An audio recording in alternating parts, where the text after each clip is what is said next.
अधिकारी जय मङ्गल।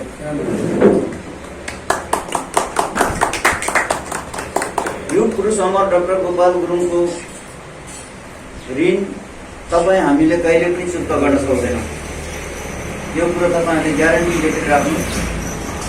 उहाँले सङ्घर्ष गर्नुभएको सन् 1972 देखि हो र अहिले 10 जुन 2021 साल भयो र 49 सालको हाराहारीमा अब 50 को हाराहारीमा पुगेको छ। उहाँले जुन किसिमको नेपालको रणनीतिको जुन रोग पत्ता लगाउनु भएको थियो, उहाँले आफ्नो जेल नेल भूमिगत सर्वस्व लुट्ने गरेर उहाँले चाहिँ आफ्नो जिन्दगी भरि त्याग तपस्या गरेर उहाँ चाहिँ यो संगठन खोलेर जानुभएको हो। उहाँले विदेशी हिन्दू आर्य बाहुन क्षेत्रीलाई सम्झाउँदै सम्झाउँदै सम्झाउँदै उहाँले एकदम तपाईहरूले नै चलाउनुस्, तपाईहरू पढे लेखी छ, हामीलाई मूलवासी मङ्गोल लेख्नुस् अनि तपाईहरूले नै यो देश चलाउनुस् भनेर उहाँले चाहिँ धेरैचोटि पटक वीरेन्द्र राजालाई तपाईँ आजीवन राष्ट्रपति हुनुस्, तपाईँ विश्वको गिनिस बुकमा तपाईँको नाम हुन्छ भनेर उहाँलाई यसरी चाहिँ सम्झाउँदै जाँदाखेरि पनि उहाँहरू चाहिँ सम्झिएर सम्झिने खालको रहेनछ भनेर उहाँले चाहिँ फेरि अन्तर्राष्ट्रिय जगतमा जानुभयो। जब अन्तर्राष्ट्रिय जगतमा उहाँ जानुभयो त्यहाँबाट गर्नु त उहाँले यता यसरी लड्दै जाँदाखेरि जब अन्तर्राष्ट्रियमा जब 2055 सालमा सुजन आई हेगन इलमको माई पोखरीमा पहिलो अधिवेशन भएको रहेछ। त्यतिखेर अमेरिकाको लेखक र पत्रकार सुजन आई हेगन आउनु भएको रहेछ। युग पुरुष अमर डाक्टर गोपाल गुरुङ दक्षिण एसियाको कहाँनिर छ यसको घर भन्दै उहाँ चाहिँ इन्डोनेसिया थाइल्यान्डबाट नेपाल प्रवेश गरेर यसरी खोज्दै खोज्दै दार्जिलिङबाट यसरी घुम्दै अनि ठिक 2055 सालमा भूमिगतको रूपमा उहाँले पहिलो अधिवेशन गरेको इलाम दानाबारीमा। बुटोलबाट पनि त्यतिखेर 13 जना जानुभएको रहेछ। अहिले यहाँ 2 जना हामीले भेटिएको छ। अनि त्यतिखेर सुजन आई हेगनले उहाँलाई चाहिँ प्रश्न सोध्ने अनि उसले चाहिँ त्यो व्हाइट पेपरमा लेखेर यसरी उहाँलाई चाहिँ 3 साल फिल्डमा अनुसन्धान गरेर 3 साल व्यक्तिगत रूपमा उहाँलाई अनुसन्धान गरेको रहेछ। अनि त्यसपछि 18 वर्ष फेरि यो संगठनलाई रिसर्च गर्नुभयो अन्तर्राष्ट्रियले। तब बल्ल 2064 साल माघ 15 गते दर्ता दिएको यो संगठन हो। संसारमा अब यो दर्शन बाहेक अरू केही पनि छैन। जस्तो हिजो सिद्ध बुद्ध जन्मिँदाखेरि 2565 वर्ष अहिलेको जन्मदिवस मनायो भने त्यस्तै युग पुरुष अमर डाक्टर गोपाल गुरुङ जस्तो जन्मिन फेरि 2025 वर्ष लाग्छ। अब संसारमा यस्तो महामानव दार्शनिक मान्छेहरू जन्मिन्न। युरोप र अमेरिकामा उहाँलाई को हो त डाक्टर गोपाल गुरुङ भन्दाखेरि doctor Gopal Gurung Nepali Nelson Mandela भनेर उहाँलाई यसरी चाहिँ चिन्न सक्दो रहेछ। अनि उहाँको किताबहरू युरोप र अमेरिकामा पढाइ सुरु हुन्छ। 1 कक्षादेखि युनिभर्सिटीसम्म उहाँको पढाइ सुरु हुन्छ भने नेपालमा उहाँको कुरालाई अझै पनि ओझेलमा पार्न खोजिरहेको छ। जब हामी 2018 सालमा इलाममा 5औं राष्ट्रिय महाधिवेशन भएपछि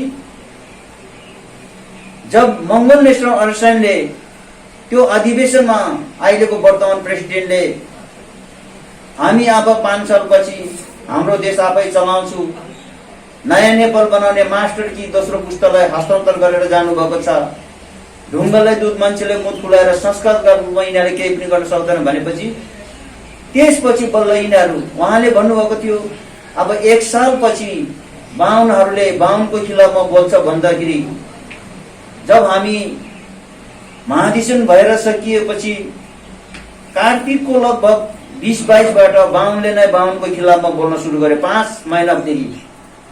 कि नेपालको रोग के हो त? अहिले तपाईहरुले हेरिहाल्नुभयो। पहिलोचोटि विघटन गर्यो, फेरि पुनर्बहाली गर्यो, फेरि विघटन गर्यो, फेरि पुनर्बहाली गर्नलाई यिनीहरुले मुद्दा चल्दैछ। अब यिनीहरुले केही पनि गर्नेवाला छैन अब नेपालमा।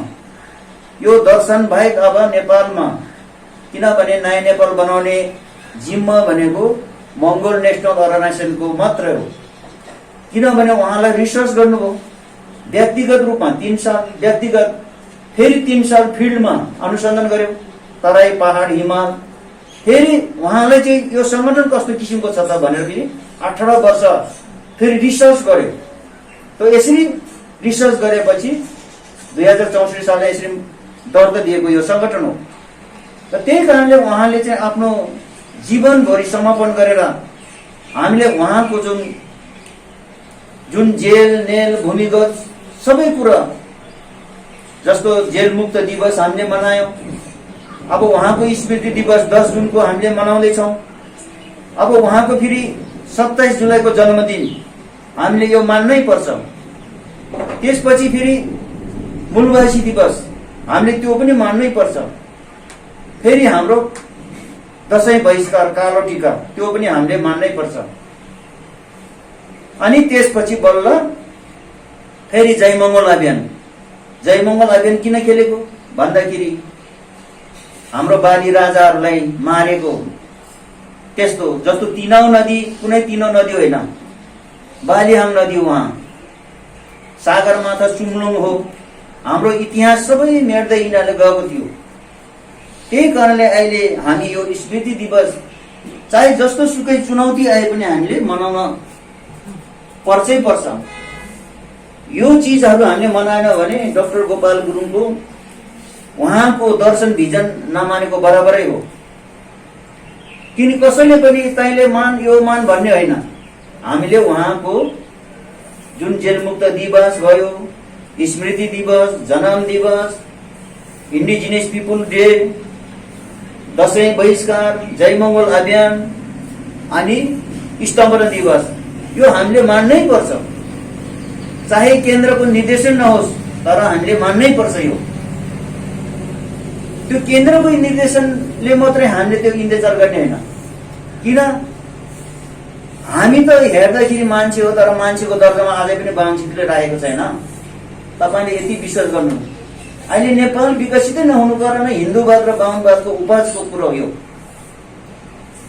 उनीहरूले के सोच्छ हामीलाई?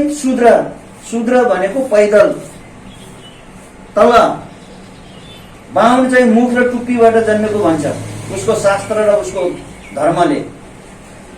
तर हिन्दू धर्म होइन, हिन्दूवाद हो त राजनीति गर्ने तरिका हो उनको। क्षेत्री पाखरोबाट जन्मेको, वैश्य पेटबाट जन्मेको, हामी त पैदल सोल भन्छ। त्यही कारणले उहाँहरू आउनुभन्दा पहिला एसिया भूभागमा अमृत वृक्ष थियो भनेर उहाँले चाहिँ 2009 वामसेको अधिवेशनमा जयपुरमा उहाँले बोल्नु भएको छ। त्यो अमृत वृक्षलाई विषमा परिवर्तन गरिदिएको छ यहाँ। अब यो लगभग उनीहरूको पतन निश्चित भइसकेको छ। अब यो कलियुग जान्छ, अब नयाँ युग सुरु हुन्छ। अब कुनै शक्तिले पनि रोक्दैन नेपालमा अब यो संगठनलाई, यो दर्शनलाई कसैले पनि रोक्न सक्दैन। त्यही कारणले अहिलेको वर्तमान प्रेसिडेन्टले के भन्नुभएको छ भने लहु मागेको हो तर कुनै भाइहरू पनि त्यो बलिदान दिन सकेन भनेर उहाँले चाहिँ लेख्नु भएको थियो। र हाम्रो युग पुरुष अमर डाक्टर गोपाल गुरुङले पनि भन्नुभएको थियो, भाइ अब कुनै कार्यकर्ता पनि अब बलिदान हुनु पर्दैन, सबै कुरा जेल नेल भूमिगत सर्वस्व हरेर लुट्ने गरी तिमीहरूले 5% त्यो सत्ताबाट बाहुन क्षेत्रीलाई आरामसँग फाल्न सक्छ, तिमीहरू कुनै जेल नेल हुन सक्दैन भनेर उहाँले त्यो कुरा गर्नुभएको थियो। र आज लगभग 1.5-2 साल हो यिनीहरूले दुःख दिने भनेको। अब यिनीहरूको त्यो 1.5-2 सालको भित्र त्यो कुकुरले आपसमा लड्छ नि, उनीहरू त्यो लड्दा लड्दा लड्दा लड्दा एउटाको कान च्यात्छ, एउटाको घाँटी च्यात्छ, त्यसपछि थुपुक्क बस्छ, लो हजुर तपाईँकै देश रहेछ भनेर हामीले त्यो वैचारिक आवाज हामीले अब निकाल्ने ननिकाल्ने उनीहरूको हातको कुरो हो। हामीले बार भनिरहेको छौँ। अब यसले कान पनि च्यात्छ, घाँटी पनि चितार्छ, आपसमा खुट्टा पनि तान्छ उनीहरूको। त्यसपछि ऊ आफै थाकेर लो हजुर तपाईँकै देश रहेछ भनेर उसले 1.5-2 सालपछि उसले क्लियर कट अब उसले चाहिँ तम्ताइरी छ। त्यही कारणले हामीले कमेन्टहरू मात्रै गरिरहने होला। तैँले हिसाब किताब ठिक तरिकाले राख। हाम्रो तराईको त्यत्रो जङ्गली खनन गर्यो, यहाँ भारत र गोल्ड कन्ट्री र ब्रिटिसले लयो, नदी नाला जम्मै बेच्यो, तराईको समतल र मलिलो फाँट जम्मै भारतको अर्ध उपनिवेशवादमा उनीहरूले चलाइरहेको छ। अब त्यो हिसाब किताब दिन सक्छ हुँदैन। भोलि हामीले मृत्युदण्डको चाहिँ प्रावधान राख्नेछ यसमा। त्यो सङ्गठनले जस्तो हर्षवर्धन राजाको पालामा 552लाई चाहिँ झुन्डाएको थियो भने अब 52हरू झुन्डिने दिन अब नजिक आइसकेको छ। किन? अब 2021 सालमा खुबे एडिसीको एउटा रुल बन्दैछ। त्यो रुलभित्र जसरी पनि छिर्नै पर्छ। हाम्रो सम्पत्ति लिएर त्यो कुनै राष्ट्रमा पनि जाओस्, त्यसले त्यो लिएर जानै पाउँदैन। यिनको पासमा खरबौं मिलियन पैसा छ। केपी ओली र राधाकी साक्यको 6 मिलियन पैसा छ संयुक्त त्यो तपाईँको स्विस ब्याङ्कमा। त्यो पैसाले अहिले अनाथहरूलाई विभिन्न सङ्घ संस्थामा उसले चाहिँ लगानी गरिरहेको छ। कहाँबाट आएको यो पैसा? त्यसले ककसियाबाट त उठाएर ल्याएको त होइन, भारतबाट पनि उठाएर ल्याएको होइन, धोती र जनै मात्रै लिइरहेको यिनीहरू त। अब हाम्रो मान्छे त्यत्रो 25 लाख हाराहारी मरिसकेछ, 17 लाख दिदी पनि बिधो भएछ, 18 लाख छोराछोरी टुरो भयो। अब त्यो पैसा त त्यो वीरेन्द्रको त्यत्रो सम्पत्ति 72 खराब कहाँ छ त्यो पैसा? त्यो कहीँ जान्न। त्यही कारणले हाम्रो सङ्गठनको भिजन भनेको नयाँ नेपाल। यो कुनै शक्तिले पनि रोक्दैन। फेरि चाहे जति सुकै षड्यन्त्र गरोस्, जसले बाहुनको जसले कुरो गर्छ त्यही मान्छे पतन हुन्छ आजको दिनमा। त्यही कारणले हाम्रो सङ्गठनमा जुन जिम्मेवारी दिएर गएको छ, रिसर्च सेन्टर उद्घाटन गर्यो जब पिछले सालमा 7 मार्चमा तपाईँको त्यो युग पुरुष अमर डाक्टर गोपाल गुरुङले जुन 2064 सालको आश्वज महिनाको कुरा जुन पोको लिएर अहिलेको वर्तमान प्रेसिडेन्ट बुद्धलाल मेचीको घरमा गएर उहाँले चाहिँ त्यो पोका हस्तान्तरण गरेर उहाँलाई भन्नुभएछ। अनि त्यो पोको दिएर उहाँ चाहिँ पारिपट्टि त्यो रोडबाट भन्नुभयो, भाइ अब म काठमाडौँ बस्ने लायक भएन, बाहुन छेत्रीले मलाई खिचडुडी गर्यो, अब म जेल नेल भूमिगत सर्वस्व हालेर लुट्ने गरी यही पोकोमा छ है। अब 3-4 साल भाइहरू तयार नभएसम्म म यतै महानदी खरसाङमा बस्छु भनेर चाहिँ अहिलेको वर्तमान प्रेसिडेन्ट बुद्धलाल मेचीलाई चाहिँ त्यो पोको छोडेर जानुभएको रहेछ। अनि उहाँले के भन्नुभएको छ, अब 1 सालसम्म त्यो पोको खोल्ने हिम्मत भएन छ, बडो जतनको साथ राख्नु भइरहेछ। अनि उहाँले भन्नुभएको छ मार्चको 15 तारिकको उहाँले चाहिँ फेसबुकमा मेसेज पार्नुभएको थियो। अनि एक देशको बुबाको 3 छोरा थियो, त्यो कथा याद आएछ उहाँलाई। अनि तीन छोरामा 3लाई बिहा गरेर सबैलाई अंश बन्ड गरेर आफ्नो जिउनी राखेर अनि बाउको जिउनी खानालाई 3टा छोरा चाहिँ एकदम भोडबाजी चलेछ। अब बाउले त कहिले पनि आफ्नो छोराहरूलाई त अब निराश गर्न चाहन्न, सबै एउटै हो।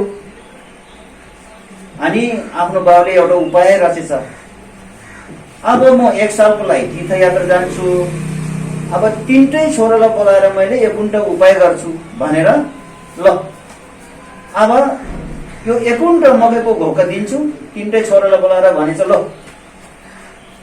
म तीर्थयात्रा जान्छु 1 सालको लागि, अनि जसले यो मकैको घोका सम्हालेर राख्छ म त्यही छोरासँग बस्छु भनेपछि उहाँ तीर्थयात्रा गएपछि अनि कान्छा र जेठाले के गरेछ, हतपत त्यो मकैको घोक पोको पारेर कपडामा बेरेर बक्सामा हालेछ।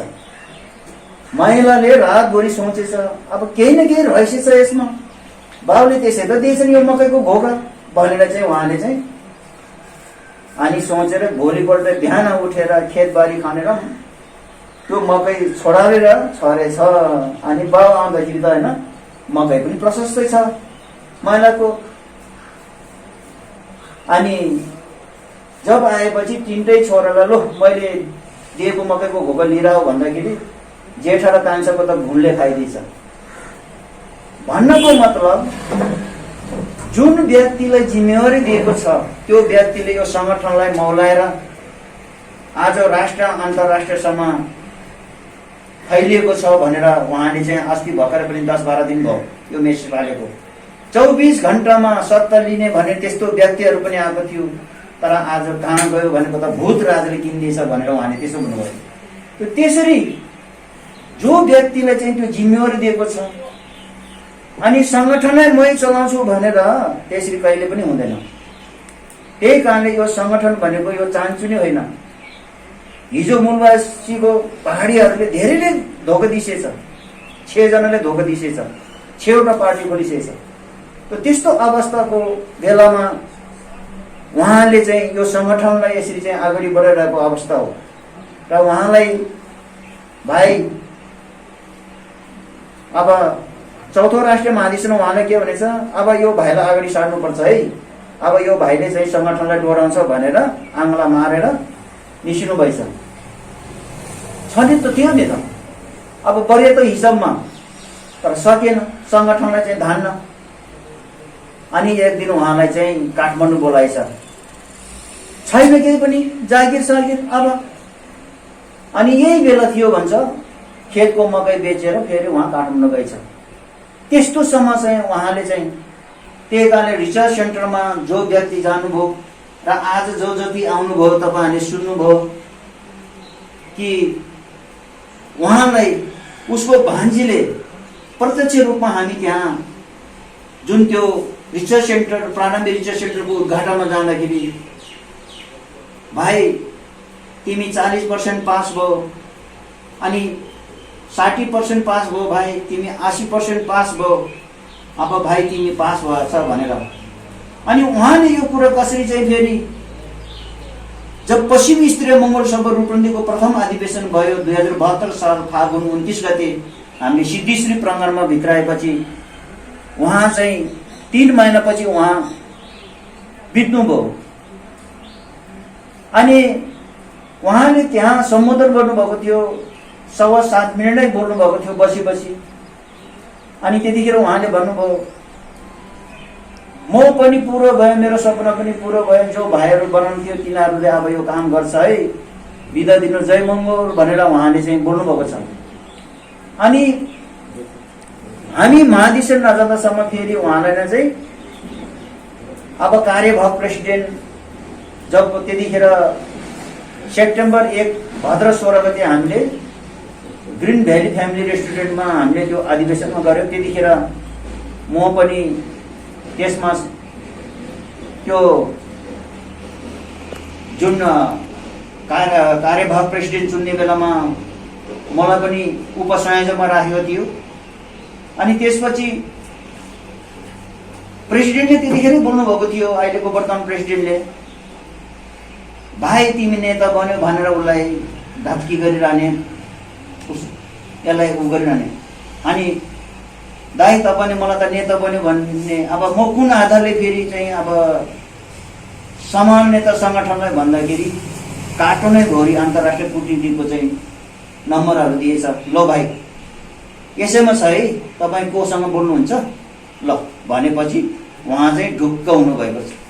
त्यही कारणले उहाँले भन्नुहुन्छ म कोसँग बोल्छ के गर्छ म कसैलाई पनि भन्दैन, जुन बेला आउँछ म त्यही बेलामा तपाईँहरूलाई फरमाइस गर्छु। अनि धेरै मान्छेले कमेन्ट गर्छ, बुद्धलाललाई गाली गर्छ, कहिले के भन्छ। अब मलाई पनि अब मरेको मुर्दा उखाडेर जिल्लामा भएको कुरा केन्द्रमा गएर 5औं राष्ट्रिय महाधिवेशन भएर त्यस्तोसम्म पनि भयो यहाँ। किन? जुन मान्छेलाई त्यसपछि प्रेसिडेन्टले भन्नुभयो मलाई, जब एउटा दार्शनिक व्यक्तिलाई त अब आरोप लगायो भने तपाईँ पनि एउटा दार्शनिकै हो, तपाईँलाई पनि अब आरोप लाग्नु चाहिँ त्यो कोही फरक पर्दैन। शिवजी, तपाईँ चिन्ता नलिनुहोस्, तपाईँ आफ्नो काम गर्दै जानुहोस्, विजय हाम्रो छ भनेर उहाँले चाहिँ त्यसो भन्नुभएको। त्यसरी किनभने मान्छेले विभिन्न किसिमको त्यो कुरोलाई बढाइ चढाइ, किनभने अब लकडाउन छ, मान्छेको मनमा हरेक किसिमको यो खोपडी भनेको शैतानले भरेको खोपडी हो हाम्रो। यो कहिले पनि यो हाम्रो खोपडीमा मान्छेको कहिले पनि राम्रो बास गर्दैन। एउटा कुरो पायो भने त्यसलाई टोड मटोड गरेर त्यसलाई यति ढाँडो ठुलो बनाउँछ अनि त्यही कुरोलाई एकदम हल्ला मचाउँछ। उहाँले भन्नुभएको छ, ऋतु भाँडो आवाज आउँछ तर धेरै झन्झनाट भयो भने के हुन्छ, त्यसलाई फेरि साइड गर्नुपर्छ भनेर चाहिँ उहाँले पनि त्यो मेसेज पनि पार्नु भएको छ। त्यसरी हाम्रो दिमागीमा सानो कुरा आयो भने मान्छेले ठुलो बनाएर इस्यु बनाएर धेरै हल्ला भिजाउँछ। त्यस्तो होइन, आरोप प्रत्यारोप लाग्छ, लोकतन्त्रमा हो, बोल्न पाए, तर सत्य तथ्य के हो त्यो कुरा चाहिँ आज यो संगठन यसरी मौलाएर अगाडि बढेको अवस्था हो। र पश्चिममा जब हामी 72 को फागुन 29 गते जुन किसिमको हामीले भित्राएपछि बल्ल पश्चिमको उहाँले भविष्यवाणी बोल्नु भएको रहेछ इलामको दानाबारीमा। पश्चिमको गुरु मगरले 15 to 20 वर्षभित्रमा मलाई थाहा पाउँछ त बल्ल यो मङ्गोल राष्ट्रवाद दिन सजिलो छ भनेर उहाँले चाहिँ त्यसरी बोल्नु भएको रहेछ।